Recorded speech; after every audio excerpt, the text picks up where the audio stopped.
નમસ્કાર મિત્રો, આજના વિડીયોમાં આપણે ધોરણ 12 અર્થશાસ્ત્ર વિષયના તમામ પ્રકરણના ખૂબ જ ઉપયોગી એમસીક્યુ જોઈશું અને એમસીક્યુના બીજા વિકલ્પો તરફ ધ્યાન ન જાય એના માટે આ વિડીયોમાં જે પ્રશ્નો લેવામાં આવ્યા છે તેને વન લાઇનર પ્રકારના રાખવામાં આવ્યા છે। આ વિડીયો તમને ધોરણ 12ની પરીક્ષાની સાથે સાથે કોલેજની પરીક્ષા તેમજ સ્પર્ધાત્મક પરીક્ષાઓમાં પણ ઉપયોગી થશે અને શિક્ષક યોગ્યતા કસોટીમાં પણ આવા પ્રકારના પ્રશ્નો પૂછાતા હોય છે। તેથી જો તમે ટેટ કે ટાટની પરીક્ષા આપવાના હોય તો તેમાં પણ આ વિડીયો ઉપયોગી થશે। તો શરૂ કરીએ। પ્રથમ પ્રશ્ન છે, આકૃતિ કયા પ્રકારના વિતરણ માટે દોરવામાં આવે છે? અસતત। આલેખ કયા પ્રકારના વિતરણ માટે દોરવામાં આવે છે? સતત। નીચેનામાંથી કઈ આકૃતિ સમાન માહિતી માટે દોરવામાં આવે છે? જવાબ, સાદી સ્તંભ આકૃતિ અથવા પાસેની સ્તંભ આકૃતિ। આજના સમયમાં ઇન્ટરનેટ માટે કયું વિધાન સાચું છે? અભ્યાસ માટેનું એક સાધન છે। આર્થિક માહિતી અંગેના ડેટા કોણ તૈયાર કરે છે? પ્રયોગશાળાઓ, સંશોધન કેન્દ્રો અને સરકાર વગેરે। મિત્રો, આ વિડીયોમાં ટાઈમ લિંક પણ આપવામાં આવી છે, એટલે કે તમે કોઈ પણ પ્રકરણ પર સીધા જ જવા માંગતા હો તો નીચે ટાઈમ લિંક આપેલી છે, તે ટાઈમ લિંક ઉપર ક્લિક કરીને જઈ શકો છો। આગળ વધીએ। નીચેનામાંથી શાના માટે આંકડાશાસ્ત્રનું જ્ઞાન જરૂરી બને છે? આલેખ દોરવા। નીચેનામાંથી કયું વિધાન આકૃતિઓ અને આલેખ માટે સાચું નથી? અર્થતંત્રના કેટલાક પરિબળોને સરખાવી શકાતા નથી। આકૃતિના કેટલા પ્રકાર છે? 6। રેખા આકૃતિમાં એક ધરી પર કયો ચલ દર્શાવવામાં આવે છે? સ્વતંત્ર ચલ। એક જ પ્રકારની માહિતી માટે કઈ આકૃતિ અનુકૂળ છે? સાદી સ્તંભ આકૃતિ। આલેખના કેટલા પ્રકાર છે? 3। અર્થશાસ્ત્રના અભ્યાસમાં કેટલા પ્રકારની ટેકનોલોજી મદદરૂપ થાય છે? 3। અર્થશાસ્ત્રના અભ્યાસમાં નીચેનામાંથી કઈ ટેકનોલોજી સૌથી વધુ ઉપયોગી છે? ઇન્ટરનેટ। શાના દ્વારા આંકડાકીય માહિતીને સચોટ માપ પ્રમાણે જુદા જુદા ચિત્રોમાં દોરી શકાય છે? Excel sheet.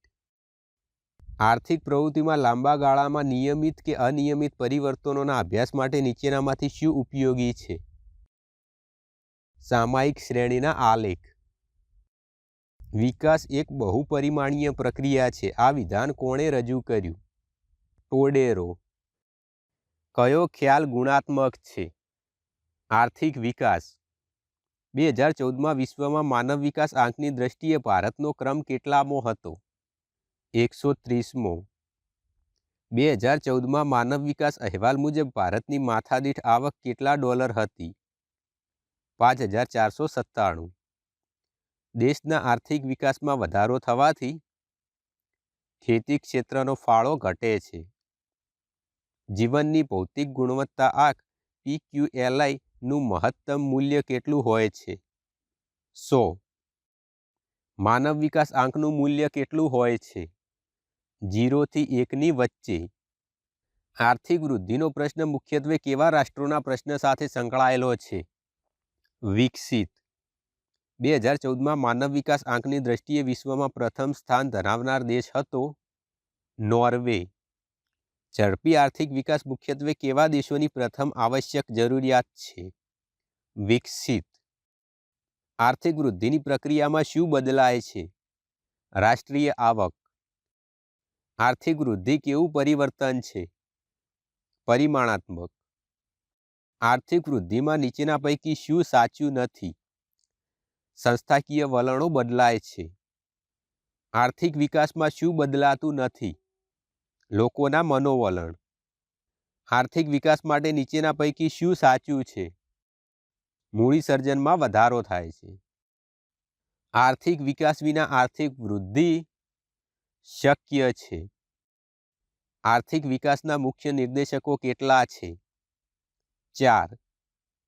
માથાદીઠ આવકમાં થતો વધારો શું દર્શાવે છે? આર્થિક પ્રગતિ। માનવ જીવનની ભૌતિક ગુણવત્તા નક્કી કરવાના ઘટકોની સંખ્યા જણાવો। 10। જીવનની ભૌતિક ગુણવત્તાનો મહત્વનો માપદંડ ખાલી જગ્યા છે? શિક્ષણ। જીવનની ભૌતિક ગુણવત્તા નક્કી કરનાર પરિબળ કયું છે? જીવન ધોરણ। જીવનની ભૌતિક ગુણવત્તા આંકમાં તેના ત્રણેય ઘટકોને ખાલી જગ્યા મહત્વ આપવામાં આવે છે: સમાન. કઈ સાલમાં સૌપ્રથમવાર માનવ વિકાસ આંક રજૂ કરવામાં આવ્યો? 1990. HDIનું મહત્તમ મૂલ્ય કેટલું છે? 1. ઈસવીસન 2014માં ભારતનો માનવ વિકાસ આંક કેટલો હતો? 0.609. 2014ની માહિતી મુજબ માથાદીઠ રાષ્ટ્રીય આવકની દ્રષ્ટિએ શ્રેષ્ઠ દેશ કયો હતો? નોર્વે. ભારતમાં HDIમાં છેલ્લા ક્રમે કયો દેશ છે? નાઇજીરિયા. વિશ્વમાં કેટલા દેશો ઊંચા માનવ વિકાસવાળા દેશો છે? 49. વસ્તુઓ અને સેવાઓના બદલામાં જે સર્વસ્વીકૃત છે તે નાણું છે. નાણાંની આ વ્યાખ્યા કોણે આપી? રોબર્ટસન. માંગમાં વૃદ્ધિ થવાને કારણે થતા ભાવ વધારાને કેવો ફુગાવો કહે છે? માંગ પ્રેરિત. સતત અને સર્વગ્રાહી ભાવ વધારાની સ્થિતિમાં નાણાંનું મૂલ્ય ઘટે છે. સરકારે કાયદા દ્વારા વધતા ભાવને અટકાવ્યા હોય તો તેવો ભાવ વધારો કયા પ્રકારનો ફુગાવો છે? દાબેલો ફુગાવો. ફુગાવાની સાચી પરિસ્થિતિ અર્થતંત્રમાં સાધનોની પૂર્ણ રોજગારી બાદ ભાવ વધે ત્યારે સર્જાય છે. આવું કયા અર્થશાસ્ત્રી માને છે? કેઇન્સ. ચોખા આપીને કાપડ મેળવવાની આર્થિક વ્યવસ્થા કયા નામે ઓળખાતી હતી? સાટા પ્રથા. નીચેનામાંથી કયા વિકલ્પમાં વિનિમય મૂલ્યનો સૌથી સારી રીતે સંગ્રહ થઈ શકે છે? સિક્કા. મૂલ્યના સંગ્રાહક તરીકે વધુ સારી રીતે કામગીરી બજાવે છે? નાણું. નાણાંનું જૂનામાં જૂનું સ્વરૂપ કયું? વસ્તુ નાણું. ફુગાવાની સ્થિતિમાં ખાલી જગ્યા હોય છે તો ફુગાવાની પરિસ્થિતિમાં વસ્તુનો પુરવઠો ઓછો હોય છે. અર્થતંત્રમાં ટૂંકા ગાળા માટે અમુક સેવા માટે ભાવ વધારો થતો હોય તો તે ફુગાવો નથી.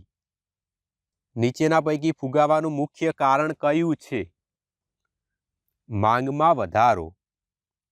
જો ભાવો મંદ ગતિએ વધતા હોય તો તેને ખાલી જગ્યા ફુગાવો કહેવામાં આવે છે.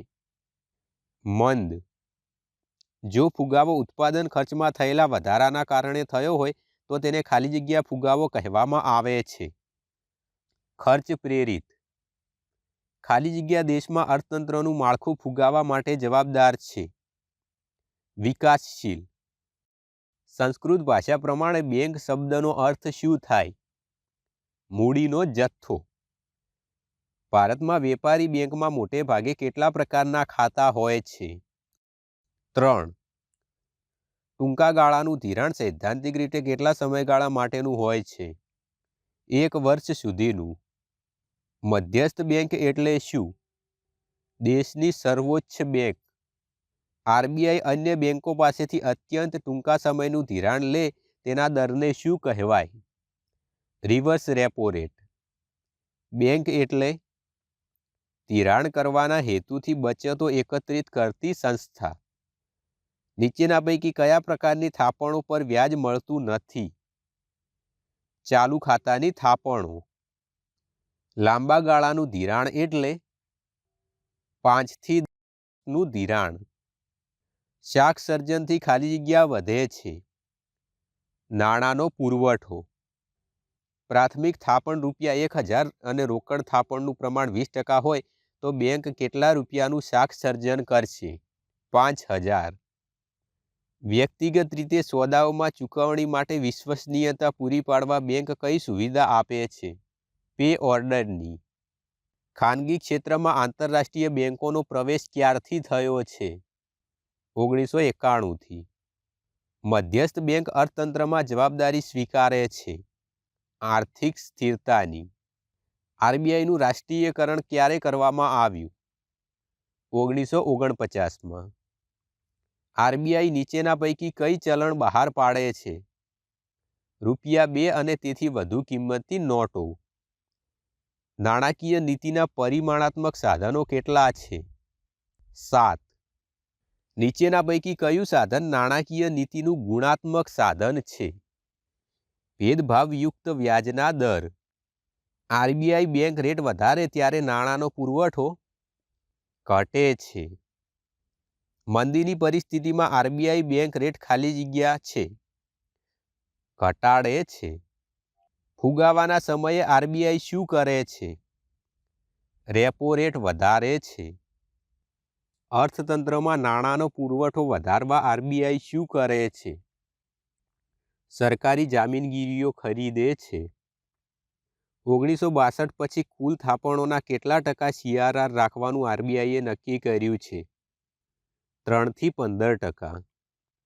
બેન્કિંગ રેગ્યુલેશન એક્ટ મુજબ કુલ થાપણોના કેટલા ટકા કાયદાકીય પ્રવાહિતા રાખવી જરૂરી છે? 25%. નાણાકીય નીતિના ગુણાત્મક સાધનો કેટલા છે? 4. એસએલઆર નીચો હોય તો પ્રજાને કેટલું ધિરાણ મળે છે? ઓછું. Indian council of medical research ગ્રામ્ય ક્ષેત્રે વ્યક્તિના ખોરાકમાં ન્યૂનતમ દૈનિક કેટલી કેલરી નક્કી કરી છે? 2400. તેંડુલકર સમિતિની ભલામણો મુજબ વર્ષ 2011-12માં શહેરી ક્ષેત્રની ગરીબી રેખા નક્કી કરવા કેટલા રૂપિયા નક્કી કર્યા છે? 1000. વર્ષ 2013માં ભારતમાં સૌથી ઓછી ગરીબી કયા રાજ્યમાં જોવા મળી હતી? ગોવા. વર્ષ 2011-12ના અંદાજો મુજબ 30 થી 40% ગરીબની શ્રેણીમાં નીચેનામાંથી કયા રાજ્યનો સમાવેશ થાય છે? ઓડિશા. ભારતમાં વર્ષ 2014 થી 16ના સમયગાળામાં કુપોષિત વ્યક્તિઓનું ટકાવારીનું પ્રમાણ કેટલું છે? 15.2. માનવ વિકાસ અહેવાલ 1997 મુજબ આર્થિક વિકાસ ખાલી જગ્યા છે સાધન. ગરીબી એ કેવી ઘટના છે? સાપેક્ષ. ગરીબી શું છે? અભાવની સ્થિતિ. ગરીબી નક્કી કરવાની આવક કે ખર્ચની લઘુત્તમ સપાટીને શું કહેવાય? ગરીબી રેખા. ગરીબી કેવો ખ્યાલ છે? ગુણાત્મક. ગરીબીનો પરંપરાગત અર્થ શું છે? આવક ગરીબી. ગરીબીનો આધુનિક અર્થ શેનો ખ્યાલ આપે છે? સ્વસ્થ માનવ જીવનનો. નિરપેક્ષ ગરીબી એટલે શું? સંપૂર્ણ ગરીબી. Indian council of medical research દ્વારા શહેરી વિસ્તારમાં ગરીબી રેખા માટે નક્કી કરેલ દૈનિક કેલેરી કેટલી છે? 2100. 1973-74ની આધાર કિંમતથી શહેરી વિસ્તાર માટે માથાદીઠ માનસિક વપરાશી ખર્ચનો અંદાજ કેટલો છે? ₹57.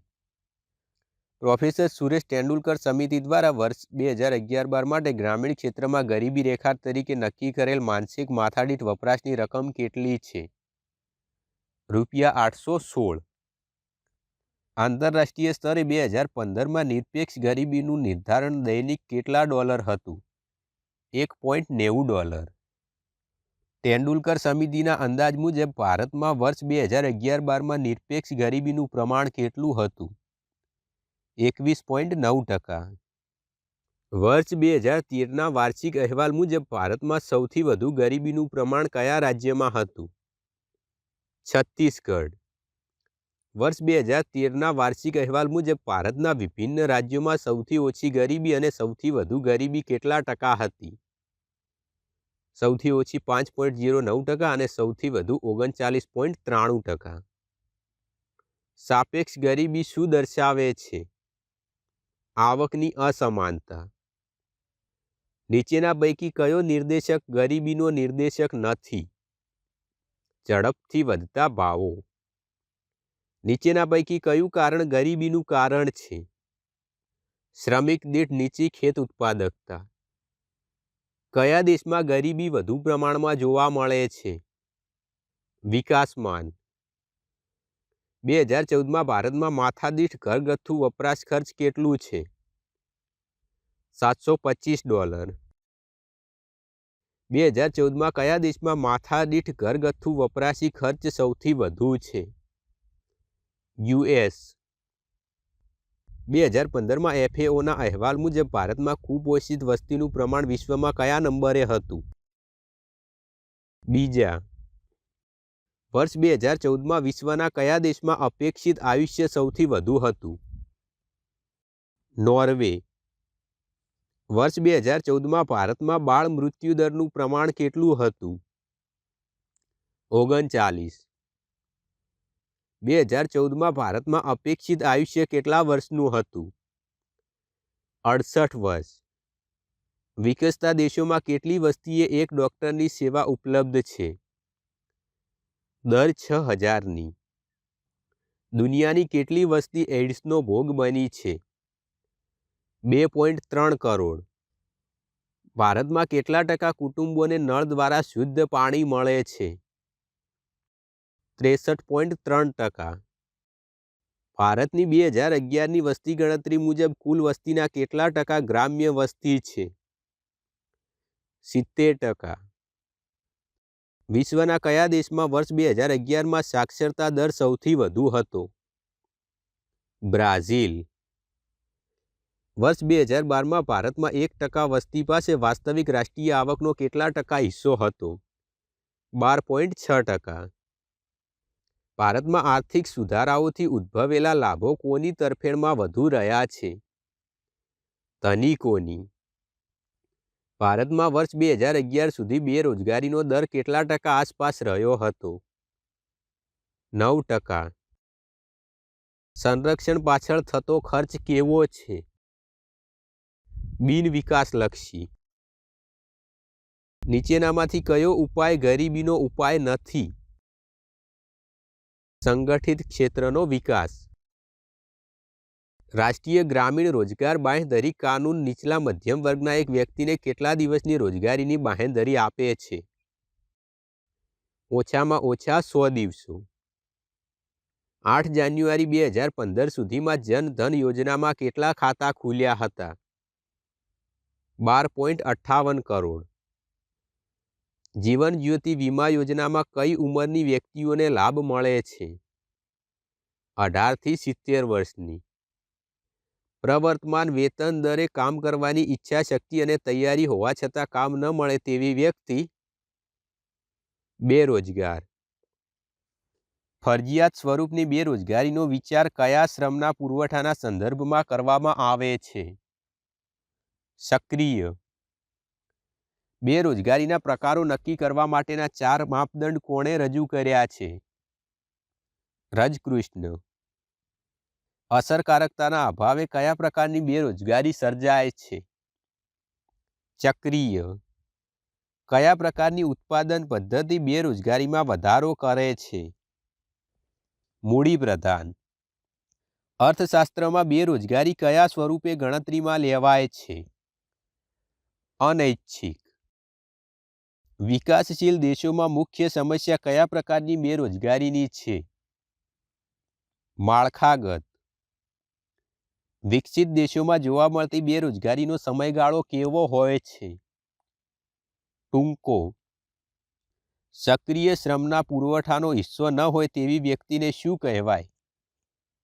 સ્વૈચ્છિક બેરોજગાર. બેરોજગારીનું સ્વરૂપ જાણવાના માપદંડો કેટલા છે? 4. સંપૂર્ણ બેરોજગારીનું પ્રમાણ કયા વય જૂથમાં વધુ જોવા મળે છે? 15 થી 25 વર્ષના. કમ્પ્યુટર એન્જિનિયરને ગેરેજમાં નોકરી કરવી પડે, આને કયા પ્રકારની બેરોજગારી કહેવાય? મોસમી. વિકસતા દેશોમાં જોવા મળતી બેરોજગારીનો સમયગાળો કેવો હોય છે? લાંબો. ખેતરમાં શ્રમિકને 8 કલાકને બદલે 5 કલાક કામ મળતું હોય તો તે ખાલી જગ્યા કહેવાય? અર્ધ બેરોજગાર. કયા ક્ષેત્રે પ્રચ્છન્ન બેરોજગારી વિશેષ જોવા મળે છે?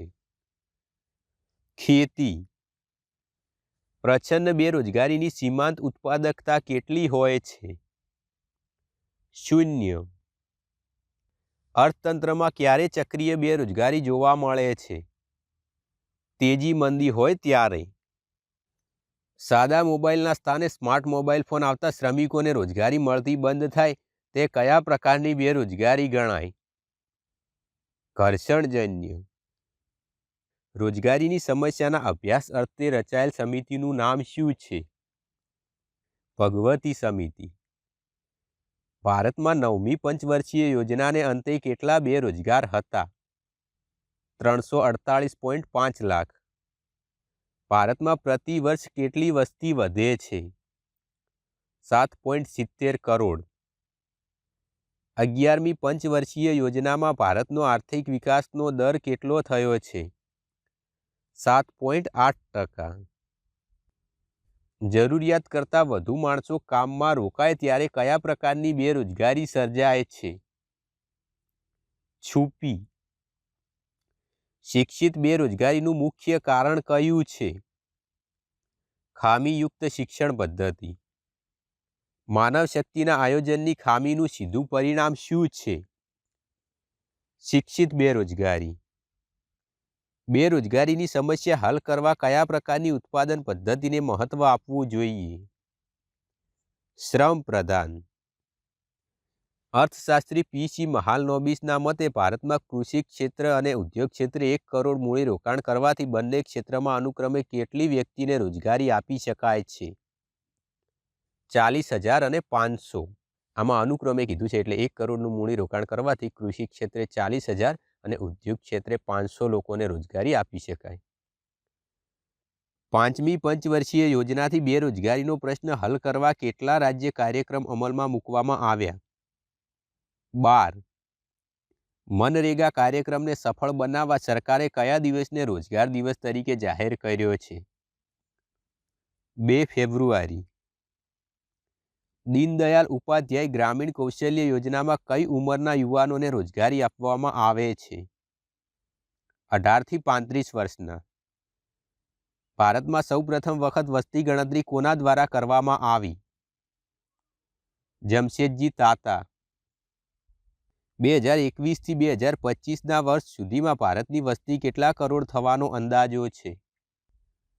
139.98 કરોડ. ભારતમાં સૌપ્રથમ વસ્તી ગણતરી કઈ સાલમાં કરવામાં આવી? 1871. 1901માં ભારતની કુલ વસ્તી કેટલી હતી? 23.8 કરોડ. 2011ની કુલ વસ્તી કેટલી હતી? 121.2 કરોડ. ભારતમાં આયોજનનો આરંભ કઈ સાલમાં થયો? 1951.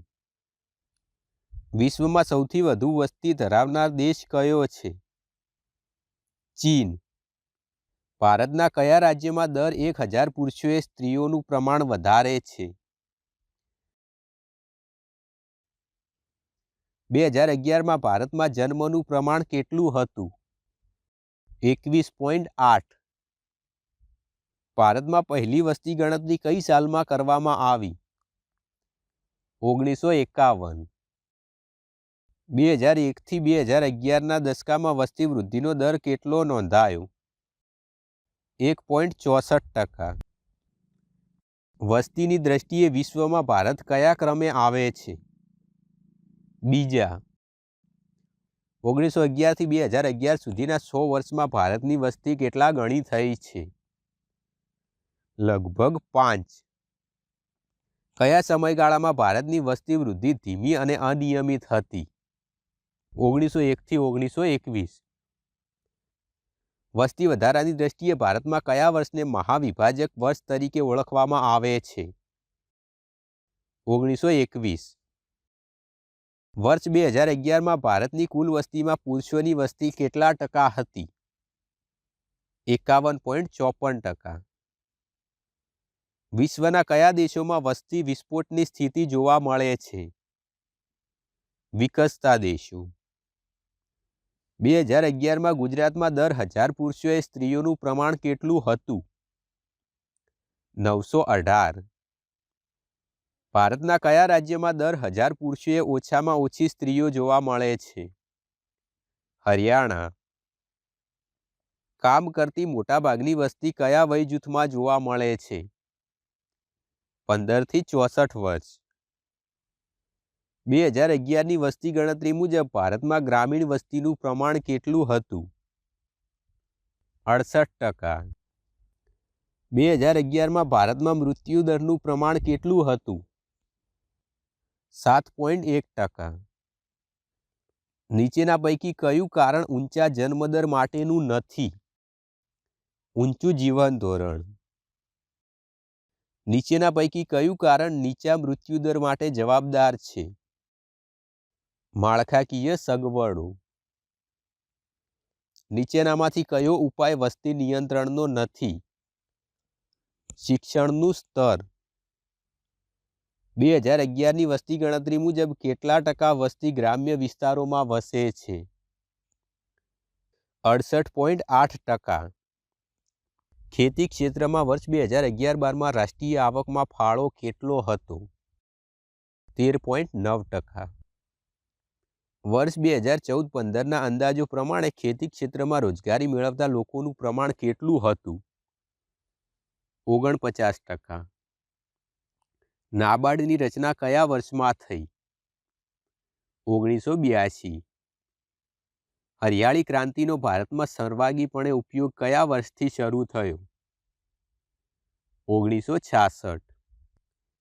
ભારતમાં જંતુનાશક દવાઓનો પ્રતિ હેક્ટર વપરાશ કેટલો છે? 0.5 કિગ્રા. ભારતમાં કૃષિ સંશોધન કરતી સંસ્થા કઈ છે? ICAR. આઝાદી સમયે કેટલા ટકા લોકો કૃષિ અને કૃષિ સંલગ્ન પ્રવૃત્તિઓમાંથી રોજગારી મેળવતા હતા? 49%. આઝાદીના સમયે ભારતની કુલ નિકાસ આવક પૈકીની કેટલા ટકા આવક માત્ર કૃષિ ક્ષેત્રમાંથી મળી રહેતી હતી? 70%. વર્ષ 2013-14 મુજબ દેશની કુલ નિકાસ આવકમાં કૃષિ ક્ષેત્રનો ફાળો કેટલો નોંધવામાં આવ્યો હતો? 14.2%. વર્ષ 2013માં ભારતમાં અનાજની માથાદીઠ પ્રાપ્તિ દૈનિક કેટલા ગ્રામ હતી? 511. વર્ષ 2013-14માં ભારતમાં અનાજનું ઉત્પાદન કેટલું હતું? 263.4 મેટ્રિક ટન. ભારતમાં કઈ કૃષિ પેદાશમાં 1950-51ની તુલનામાં 2013-14માં સૌથી વધુ વધારો જોવા મળે છે? કપાસ. ભારતમાં નીચી ખેત ઉત્પાદકતાના મુખ્ય કારણો કેટલા છે? 3. કૃષિમાં સુધારેલા બિયારણ કયા પ્રકારનો સુધારો ગણાય છે? ટેકનોલોજીકલ. કૃષિમાં નીચેના પૈકી કયું પરિબળ સંસ્થાકીય નથી? વસ્તીનું ભારણ. નીચેનામાંથી કયો સુધારો જમીન વિષયક સુધારો છે? ખેડ હકની સલામતી. નીચેનામાંથી કયો સુધારો ટેકનોલોજીકલ સુધારો નથી? કૃષિ મેળો. નીચી ખેત ઉત્પાદકતાનું કારણ કયું છે? સેન્દ્રિય ખાતર. સઘન ખેતીનો કાર્યક્રમ ક્યારે શરૂ કરવામાં આવ્યો? 1960-61. કૃષિ પાકના મુખ્ય સ્વરૂપો કેટલા છે? 2. મગફળીને કયા પાક તરીકે ઓળખવામાં આવે છે? અનાજેતર. પાક ફેરબદલીના આર્થિક પરિબળો કેટલા છે? 5. ભારતમાં ક્યાંથી હરિયાળી ક્રાંતિના ઘટકોનો ઉપયોગ અમલમાં આવ્યો? 1966થી. વર્ષ 2010-11માં ભારતમાં રોકડિયો પાક અંદાજે કેટલો હતો? 34%. Agriculture statistic at a glance 2010-11ની માહિતી મુજબ ભારતમાં અનાજના પાકનો અંદાજ કેટલો હતો? 66%. જંતુનાશક દવાઓના ઉપયોગથી ભારતના કેટલા ટકા પાકને નુકસાનથી બચાવી શકાય છે? 15-25%. આર્થિક સર્વે 2015-16 મુજબ ખેત ઉત્પાદકતા વધારવા જંતુનાશક દવાઓનો સૌથી વધુ ઉપયોગ કયો દેશ કરે છે? જાપાન. અનાજના પામાં નીચેનામાંથી શાનો સમાવેશ થાય છે? બરછટ અનાજ. હરિયાળી ક્રાંતિના વિસ્તાર માટે કઈ સંસ્થાએ પાયાનું કાર્ય કર્યું છે? CAR. વેપાર દ્વારા શું થાય છે? ઉત્પાદનમાં વિવિધતા આવે છે. આજના સમયમાં વિદેશ વેપારમાં કયું સાધન વધુ ગતિશીલ છે? શ્રમ. 2000 પછી ભારતના વિદેશ વેપારમાં નોંધપાત્ર ફેરફાર થયો છે. વેપારનું કદ વધ્યું છે અને ભારતનો વેપારમાં ક્રમ આગળ થયો છે. ભારતના વેપારના પરંપરાગત ભાગીદાર દેશોમાં કયા દેશનો સમાવેશ કરી શકાય? ઇંગ્લેન્ડ અને રશિયા. વેપાર તુલા એટલે શું? વસ્તુ વેપાર એટલે દ્રશ્ય વેપારની તુલા. લેણ દેણની તુલામાં કેટલા ખાતા હોય છે? 2. નીચેના પૈકીનું કયું કારણ વિદેશ વેપાર માટેનું નથી? રાજકીય. વિદેશ વેપારમાં કયા સાધનની ભૌગોલિક ગતિશીલતા શૂન્ય હોય છે? જમીન. આંતરિક વેપાર અને વિદેશ વેપાર વચ્ચેના તફાવતનું કારણ છે ઊંચા કરવેરા. વર્લ્ડ ટ્રેડ રિપોર્ટ 2013 અનુસાર વિશ્વ વેપાર કેટલા ગણો વધ્યો છે? 140 ગણો. છેલ્લા 30 વર્ષમાં વ્યવસાયિક સેવાઓમાં વેપારમાં દર વર્ષે કેટલા ટકાનો વધારો નોંધાયો છે? 7%.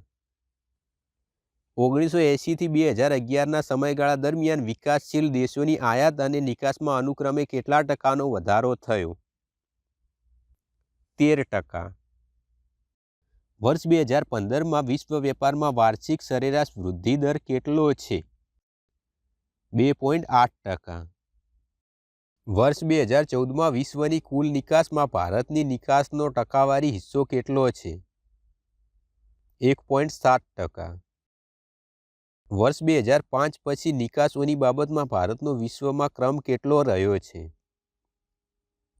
19મો. વિશ્વ વેપારનું કદ નક્કી કરે છે આયાત નિકાસો. આયાત નિકાસનું મૂલ્ય સ્થિર ભાવે કયા ચલણમાં મપાય છે? ડોલરમાં. વિકાસલક્ષી આયાતો છે યંત્રો. વર્ષ 2014માં ભારતની જીડીપીમાં વેપારનો હિસ્સો કેટલો છે? 38.3%.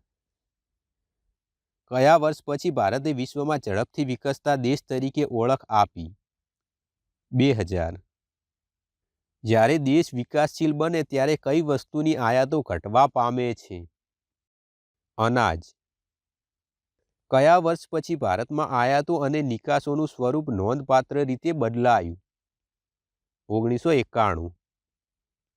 2014-15માં ભારતમાં પેટ્રોલને લગતી નિકાસોનો કુલ વસ્તુ નિકાસમાં કેટલા ટકા હિસ્સો થયો? 18.5%. વર્ષ 2014-15માં કુલ વસ્તુ નિકાસમાં કઈ વસ્તુઓની નિકાસનો ફાળો સૌથી વધુ હતો? તૈયાર કપડાં. સ્વતંત્રતા પછી ભારતમાં મોટા પ્રમાણમાં વેપાર કયા દેશ સાથે હતો? ઇંગ્લેન્ડ. નાણાકીય વર્ષ 2014-15માં ભારતની વસ્તુ આયાતોમાં મોટો હિસ્સો વિશ્વના કયા પ્રદેશનો છે? એશિયન. માત્ર દ્રશ્ય વસ્તુઓની આયાત નિકાસની નોંધ કરવામાં આવે છે વેપાર તુલા. જો દેશની ભૌતિક વસ્તુઓની નિકાસનું મૂલ્ય તેના આયાત મૂલ્ય કરતાં ઓછું હોય તો તે કેવી વેપાર તુલા કહેવાય છે? ખાધવાળી. લેણ દેણની તુલામાં જ્યારે જમા બાજુનો સરવાળો ઉધાર બાજુના સરવાળા કરતાં વધુ હોય તો તે કેવી લેણ દેણની તુલા કહેવાય છે? પુરાંતવાળી.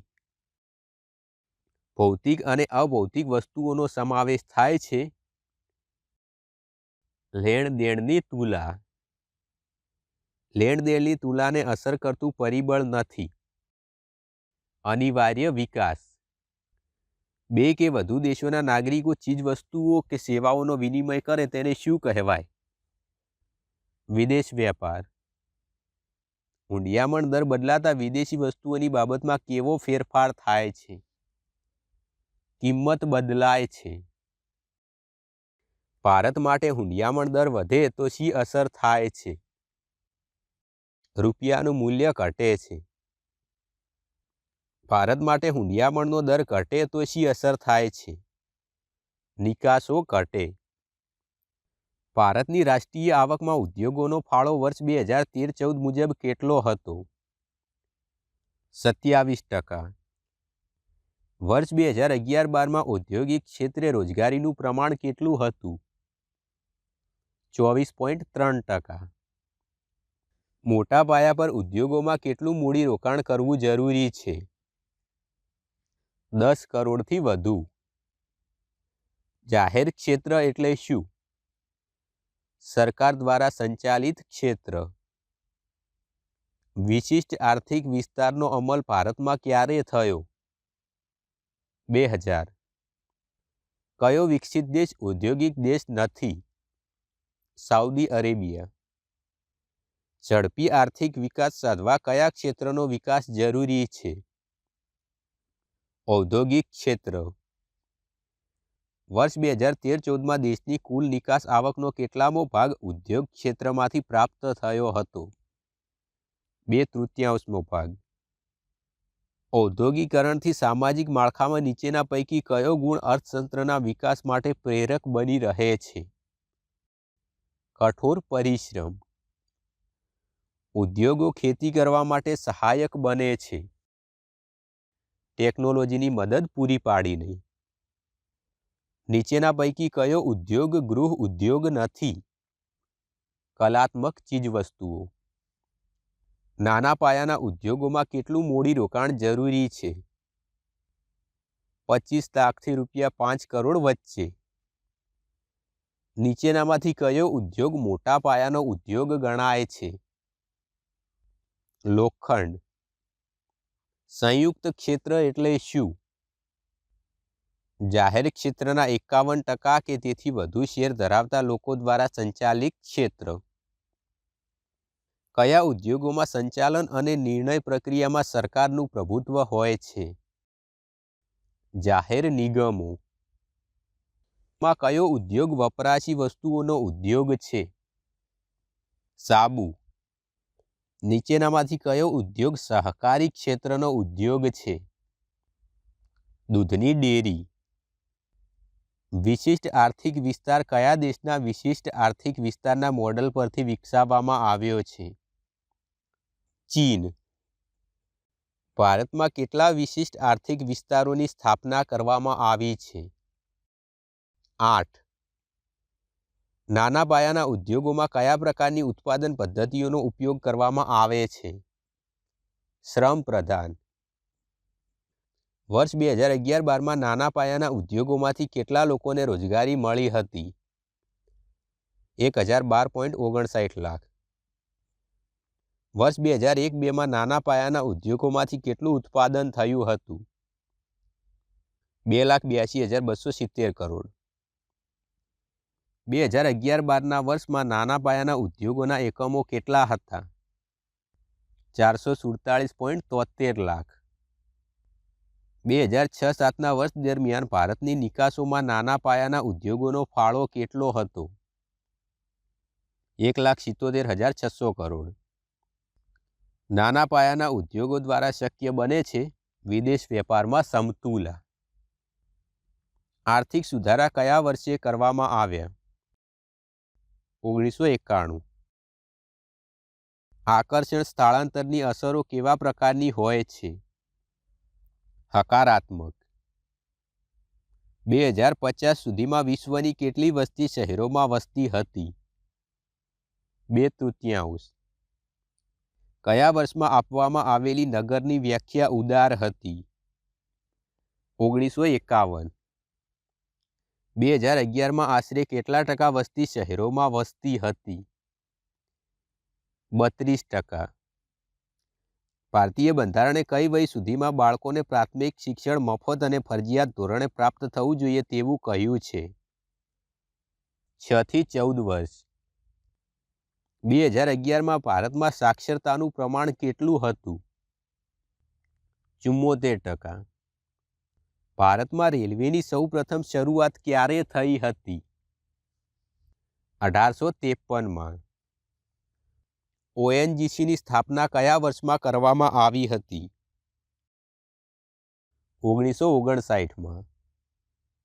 સ્થળાંતર કેવું હોય છે? કાયમી. નર્મદા નદી પર બંધ બાંધવાથી થતું વસ્તીનું સ્થળાંતર કેવું ગણાય? વિકાસલક્ષી. પંચમહાલ જિલ્લાના આદિવાસીઓના સ્થળાંતર માટે કયું પરિબળ જવાબદાર છે? આકર્ષણ. યુએઈના દેશોમાં થતા સ્થળાંતરનું કારણ કયું છે? આર્થિક. ઝૂંપડપટ્ટીનો વિસ્તાર સ્થળાંતરની કઈ અસર છે? નકારાત્મક. 2011ની વસ્તી ગણતરી મુજબ શહેર કે નગરમાં વસ્તીનું પ્રમાણ કેટલું હોવું જોઈએ? 5000થી વધુ. સામાન્ય રીતે શહેરીકરણ કેટલી રીતે થાય છે? 3. ભારતમાં શહેરીકરણની ઝડપ ક્યારથી વધવા પામી છે? 1991ના આર્થિક સુધારા બાદ. શહેરીકરણની હકારાત્મક અસર નથી. પ્રદૂષણની વૃદ્ધિ. શહેરીકરણની નકારાત્મક અસર છે. વસવાટોની તંગી. શહેરીકરણની સમસ્યા હળવી કરવા નીચેના પૈકી કયું પગલું નીતિ વિષયક છે? નાના નગરોનો વિકાસ. 2011માં ગુજરાતમાં સાક્ષરતાનું પ્રમાણ કેટલું હતું? 79.31%. વર્ષ 2011માં ભારતમાં લોકોનું સરેરાશ આયુષ્ય કેટલું હતું? 63.5 વર્ષ. વિશ્વ બેંકના અહેવાલ મુજબ ભારત સરકાર કુલ ખર્ચના કેટલા ટકા આરોગ્ય માટે ખર્ચે છે? 4.4%. ભારતમાં કયા સમય દરમિયાન વીજળીના ઉત્પાદનમાં ખૂબ મોટો વધારો જોઈ શકાય છે? 1950-51થી 2011-12. વિશ્વમાં વીજળી ઉત્પાદન કરતા દેશોમાં ભારતનો ક્રમ કયો છે? 7મો. ભારતમાં વીજળી કેટલી રીતે મેળવી શકાય છે? 4. ભારતમાં ન્યુક્લિયર પાવરથી કેટલા ટકા વીજળી મેળવવામાં આવે છે? 2%. કયા સ્ત્રોતથી વીજળી ઉત્પન્ન કરવામાં કોઈ જાતનું પ્રદૂષણ થતું નથી? પવનચક્કી. વર્ષ 2013-14માં કુલ ઉત્પાદનમાંથી રહેઠાણમાં વીજળીનો વપરાશ કેટલા ટકા હતો? 22%. ભારતીય રેલવે એશિયા ખંડમાં કયા સ્થાને છે? પહેલા. 2012માં ભારતીય રેલવેએ કેટલા માલનું વહન કર્યું હતું? 970 મિલિયન ટન. હાલમાં વિશ્વના પેટ્રોલિયમના કુલ જથ્થામાં ભારતનો હિસ્સો કેટલો છે? 9.4%. વિશ્વના ગેસના કુલ જથ્થામાં ભારતનો હિસ્સો કેટલો છે? 0.5%. વિશ્વના રેલવે નેટવર્કમાં ભારતીય રેલવે કેટલામાં સ્થાને છે? ચતુર્થ એટલે ચોથા સ્થાને. ખૂબ મહેનત લાગે છે આવા પ્રકારના વિડીયો બનાવવામાં. તમારે લાઇક કરવામાં કંઈ મહેનત નથી કરવાની, તેથી લાઇક કરી દેજો. અને જો તમે ઈચ્છતા હોય તો તમારા મિત્રો સાથે આ વિડીયોની લિંક શેર કરી શકો છો. તો મિત્રો, આ હતા ધોરણ 12ના અર્થશાસ્ત્ર વિષયના બધા જ પ્રકરણના MCQ. આશા રાખું છું કે આ વિડીયો તમને પસંદ આવ્યો હશે. જો આ વિડીયો તમને પસંદ આવ્યો હોય તો લાઇક કરજો, અને આવા પ્રકારના વધુ વિડીયો જોવા માંગતા હો તો ચેનલને સબસ્ક્રાઈબ કરી શકો છો. તો આ વિડીયોમાં માત્ર આટલું જ. હવે મળીશું પછીના વિડીયોમાં. ત્યાં સુધી જય હિન્દ, વંદે માતરમ.